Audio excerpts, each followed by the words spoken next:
Well, I think it does seem like we're headed into a recession here in 2023. The magnitude of that recession is debatable, but I think it's at least a light to moderate recession. Potentially, it's on the order of 2009. So I think it's wise to kind of like prepare for the worst, hope for the best, prepare for the worst. Don't get too adventurous. Like, watch out for margin debt. I really advise people to not have margin debt in a volatile stock market. And, from a cash standpoint, keep powder dry. You can get some pretty extreme things happening in a down market. Like Brett Johnson, who was the CFO of SpaceX, was at Broadcom in 2000.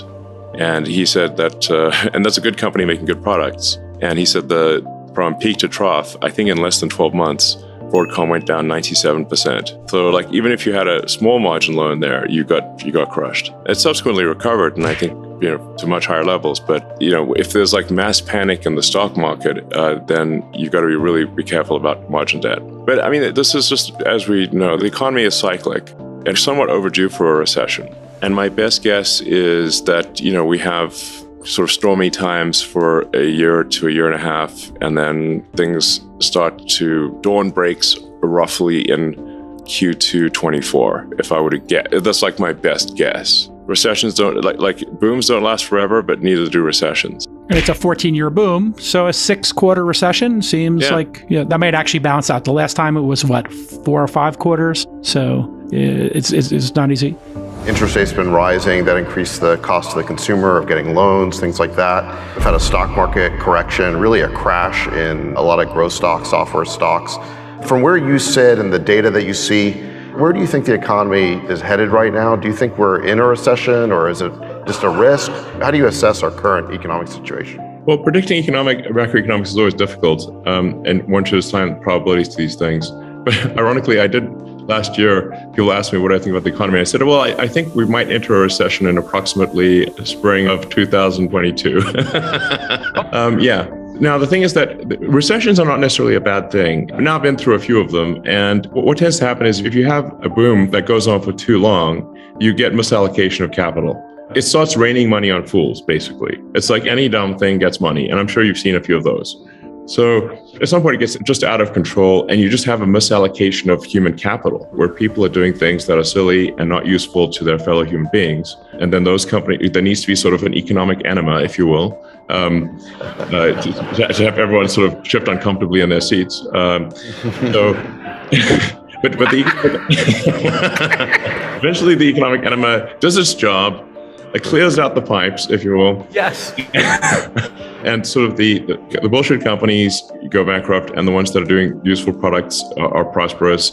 And but there's certainly a lesson here that if one is making useful product and has a company that makes sense, make sure you're not running things too close to the edge from a capital standpoint, that you've got some capital reserves to last through irrational times. Because in the past, when there's been a recession, it has gone, it's amazing, it's flipped like a light switch. I mean, David, do you remember this when from the PayPal, ex-PayPal days, when we raised $100 million in March of 2000, and we had, the demand was so high, we had people like VCs, like just literally without even a term sheet, wiring money into our account. They literally were like sleuth out our bank account number and wire money in.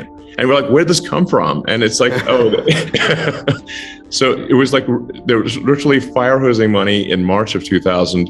And then in April 2000, the market went into free fall, and it went from raising money was trivial to even good companies could not raise money in a month. So it's just important to bear in mind, like that, PayPal almost went bankrupt in 2000. We came close, but thankfully we'd raised that $100 million in March 2000, without which we would be in game over, basically. And we kind of saw it coming. So it's like we got the X-Confinity merger done in like 3 weeks and raised $100 million. Because we all were like, we see this coming to an end pretty soon. And then a month later, it was like, a nightmare, basically. And make sure if you're a healthy company, you got some capital to get through things. And then watch your costs. And if it is a recession, which more likely than not, it is a recession. I'm not saying it is, but it probably is.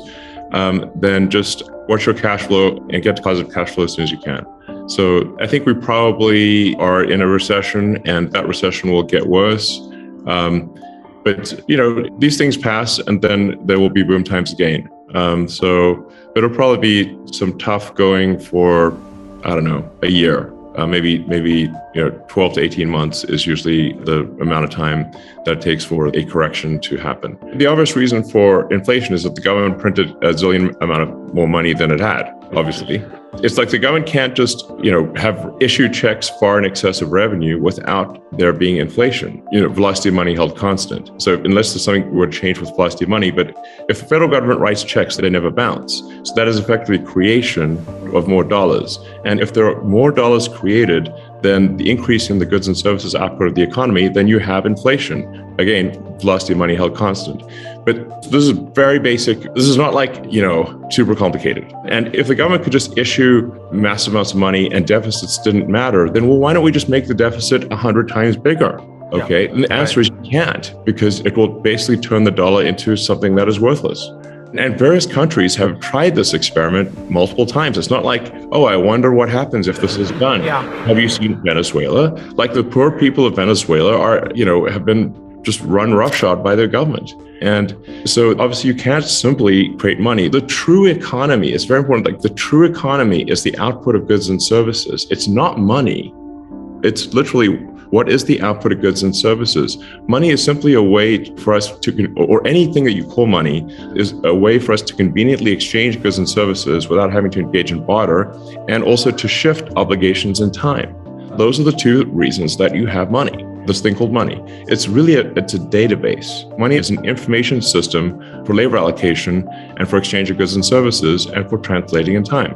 And the quality of that information is a function of, it's like you can apply information theory to money. And I think it helps explain why one money system or why one action is better than another. And so just like an internet connection, you'd want something that's high bandwidth, low latency and jitter, and is not dropping packets, does not have a lot of errors in the system. And the same is true of money. And really, like you said, what did PayPal really do? That it helped improve the bandwidth, the speed at which money could move. Instead of mailing checks back and forth, which amazingly, that was what people did in 2000, you could now do real-time exchange of money, and now you could ship your goods immediately instead of mailing a check and waiting for the bank to clear the check. So the ultimate thing that with PayPal, or if it sort of was in the X.com, less sort of niche payments and more sort of broad financial, would be to simply disintermediate all the heterogeneous COBOL databases out there running on mainframes doing batch processing, and have a single real-time system that was secure and not batch processing. So it would just be, from an information standpoint, more efficient. And eventually all the batch processing COBOL mainframes operated by the banks would cease to exist. I sure hope we don't need a war. There will be certainly, an economic competition that I think will blow people away when they realize just how competitive they have to be competitive with companies in China. It's very difficult. Tesla is competitive because we have an awesome team in China. Tesla is sort of pretty far out there in terms of work ethic anywhere in the world. So the Tesla work ethic in the US, I think, is substantially greater than any other car company or any large manufacturing company that I'm aware of. Look, I think the point of a company is to produce useful products and services for your fellow human beings. It is not, some political gathering place or a thing where that's the point of a company. I'd say it's, politics and other stuff let's not lose sight of why companies should exist. I have been guiding our portfolio company CEOs to be at cash flow break even now or extend runway to Q1 2025. And they're 25. Yes, because Elon and I are kind of roughly in the same place we have been for a while, which is mid 24 is when the recession ends, and you need to give yourself 2 to 3 quarters of buffer so that you can go and raise a round, which takes 1/4 to 2 quarters.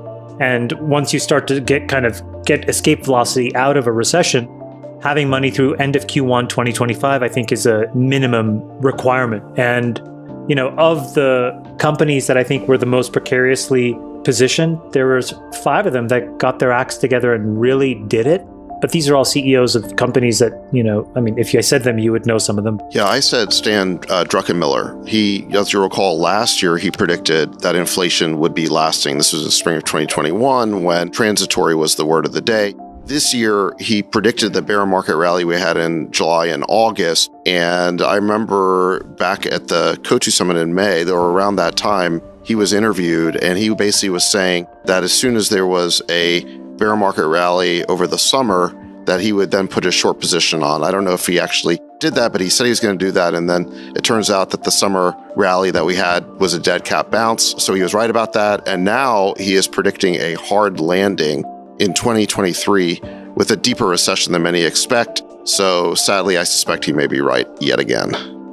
Friedberg, best investor for you, 2022. Same. I had Druckenmiller. I indicated that he's been doing interviews pretty much every quarter for the last 2 years, and he's been pounding the table, telling everyone what's going to happen, and it all happened. And he even told people the trades. In mid-2021, he said he was short long-dated treasuries, and he was long commodities. And if you had put those two trades on at that time and held them to today, you would have made a fortune. And so I think he's extraordinary in his ability to kind of see macro in a way that others don't, but also to take extremely brave action with his portfolio. He's renowned for how big the bets are that he makes and how quickly he can change his mind when he's wrong and make another big bet and still get himself out of the hole. He's incredible. So I definitely give it to Stanley Druckenmiller this year. On a dollar basis, the biggest business loser of this year was big tech. And I think that you saw three things happen, which I think are important for the future. The first was it was the most crowded trade, both by professional money managers as well as retail. And that fever finally broke in the second half of this year. And now going into these last few weeks, you're seeing a lot of panicked selling to cover losses and other things. So I think that number one, that happened. Number two, regulators basically said, we're going to go after these guys every single which way we can. Mm-hmm. And then number three, I think it started to change the innovation cycle where people now actually believe that they can't outspend because folks won't tolerate it. And the things that they're spending their money on seem kind of foolish. And so I think, big tech is probably not discussed enough, but it was a huge loser for this year. Friedberg, who is your biggest business loser for 2022? I mean, this one's just a simple FTX. I mean, that was such an incredible revelation of the scale of the scam and the fraud and the craziness that went on. And I think what was interesting about FTX is it had implications not just for crypto and not just for kind of offshore regulatory and not just for fraud, but also for the investors. We had a whole debate about whether the press and journalists failed to kind of appropriately investigate this guy rather than give him accolades because he said the right things, which he said he did over IM. And investors failed to do relevant amounts of due diligence or form a board and have proper governance over him because they wanted to be part of the hot new thing and everyone had capital to deploy. And I think what was interesting about the FTX failure is it wasn't just a failure due to fraud, but it revealed so many parts of kind of, systemic laziness and systemic kind of blind eye and systemic bias that allowed and enabled this to happen. It was really a revealing kind of failure. And that's why I kind of gave it the award. Mr. David Sacks, who is your biggest business loser of 2022? Well, you kind of mentioned this. I picked Bob Chapek, who's the former Disney CEO. He was Iger's handpicked successor 3 years ago. Then the pandemic hit, which shut down the theme parks. But then I think the big mistake was allowing himself to be mau-maued by woke employees into picking a fight with DeSantis over the so-called Don't Say Gay bill. That caused DeSantis to retaliate by threatening the special privileges that Disney enjoys in the state. And then he had Iger undermining him behind the scenes. This was revealed, I think it was in a Wall Street Journal story, that he was grousing to insiders that Chapek was not soliciting his advice and he was undermining confidence in him with the board. And recently Chapek was forced out and Iger was put back in charge. It's a fantastic choice for the biggest loser. The Fed trying to play catch up is the worst trend for me, oversteering into the crash. What do you got, Chamath, for the worst trend of 2022? The worst trend was the continued profligate spending by the federal government. We have record deficits, record debt, and this year we're ending the year by adding another $1.65 trillion of spending that nobody can seemingly account for. It is truly the Christmas tree of Christmas trees in terms of bills. So we have not gotten religion yet around being measured in how we spend money. Good one. Worst trend, Sacks. Last year, my worst trend was authoritarianism growing all over the world. And I think that's a pretty decent prediction. This year's worst trend is the government colluding with big tech to engage in censorship. This is how they're going to do the authoritarianism. We talked about it with Schellenberger and Elon, this whole series of revelations known as the Twitter files. We can see this collusion, this cozy relationship between the censors at Twitter and big tech and the bureaucrats at the FBI and DHS and Pentagon. This is a really disturbing dystopian relationship, as we talked about it earlier. And, I feel like we spend all this time talking about the authoritarianism in Russia and China. We seem to be obsessed with combating that and going to war with that. But we don't spend enough time talking about this growing authoritarianism at home. The media doesn't seem to want to report on the Twitter files at all. Let's focus on stopping authoritarianism here.